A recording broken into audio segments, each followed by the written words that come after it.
I just want to share my story a little bit because I know that's how this whole panel started, was because people were asking me, and mine is my pathway is way different than all these lovely ladies. I haven't quite made it. I will in a few weeks. Haven't quite made it to that next step yet, but you know, I have a unique role too. Unlike probably everybody on this panel, I don't have that education, and I kind of went that route of going the experience level, which did make it very difficult, but it also like helped to open other doors, I think, that maybe didn't exist before, and things like that. So I started in 2008, and I started in a small fellowship in Akron, Ohio. And I was their second ever coordinator. The program had only been in existence 2 years.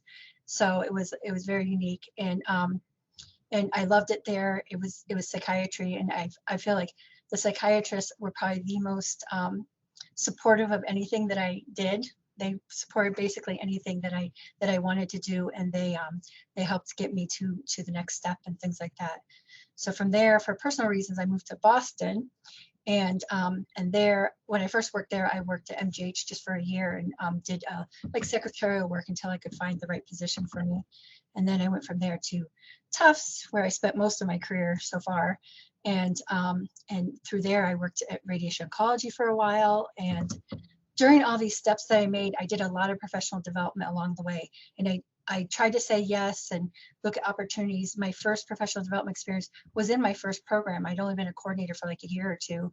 And at that time, there wasn't a lot of opportunities to give presentations or get on committees and things like that. There were some out there, but not a lot.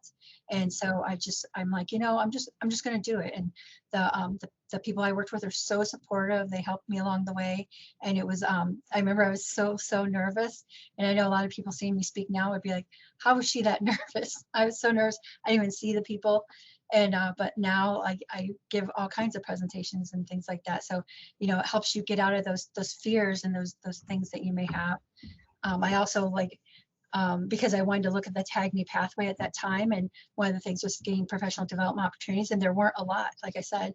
And so what I did was I just started giving presentations to the fellows, that orientation presentation, you know, something silly like how to use new innovations or something like that. But those were professional development opportunities that I could put on my CV that applied towards those things. So if you don't have the resources to go to the meetings or those sorts of things, or you're maybe a little nervous about speaking to people, speak to your residents or fellows, because it's going to be a much smaller group and they already love you. So they're going to like support whatever you say. Like you can't really mess it up. And they'll also give you advice on like, you know, how you can do it better and things like that. That goes for like, if you don't want to go down the presentation way and maybe you want to go down the way of like doing research or writing or those sorts of things, you know, I can guarantee you there's at least like 3 people in your program that have done everything that you might have your eye on. Maybe not in the coordinator realm, but that's how I made my pathways. I saw what they were doing and I kind of followed along and asked them for advice and mentorship, and they were very, very happy to give it to me. Some of the best advice I got was from one of my program directors on giving like how to be more confident in my presentations and things like that. And she was, I still use her advice today when I make my presentations.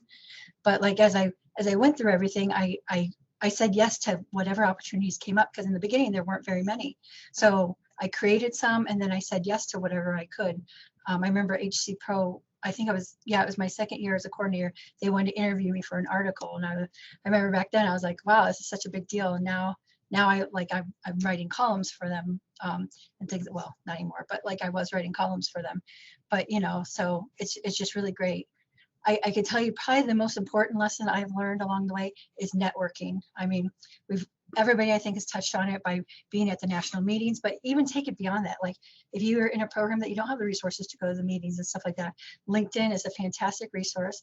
Obviously the Facebook group, but not only like hear people's advice, but connect with them and find their pathways, and through it all you make a lot of really wonderful friends along the way, but it also helps your career. And I think that like Karen was saying, there was some point where she stopped stopped applying for jobs because her reputation kind of preceded her, and that's kind of what's happened with me too. I like the positions, the past several positions I've been in, I've been really very lucky that, you know, that people either come to me or I can go to somebody if I'm looking for something. So I'm very proud of that. But the thing I'm the most proudest of in my career is the CDTF and what we did with that in the beginning. We just had like a very kind of like you know, we just wanted to change things and make things just a little bit better. And we had no idea how to do it, and we did it in a way that was like unfounded. And I remember when we went through that whole process, I can't tell you how many times people asked me, "What group is recommending this?" And I'm like, nobody. Like, we're just a bunch of coordinators. And then they're like, you're grassroots. I go, I guess we are. We're just like, we just want to make things better. That's all we want, is just to make things better. And so it baffles them all the time. And I'm like, we're not sponsored by anybody, I swear. Like, and so I think that, you know, I think that's really great, because I think that when it comes to getting things done, obviously we know that the coordinators and the programs are the ones that get things done.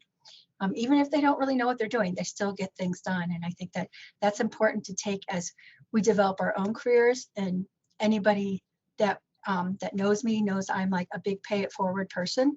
And so we have to pave the way for the next group, even if we get absolutely nothing out of it. We have to, because that's going to be the next generation. I already see the next generation of coordinators like coming up to the plate and things like that. And I think that's a lot of the people that are going to be watching this webinar. So, but through that all, I think my biggest lesson I learned was getting an education. I think that's really important. That's something that I didn't do early on, and if I could turn back time, that's something that I would do differently. And now I am going back for my education. So I have my associate's degree now. I'm working on my bachelor's, and we'll see if I'm not too old before the master's, but we'll see what happens. And that's my biggest lesson. So that's my story.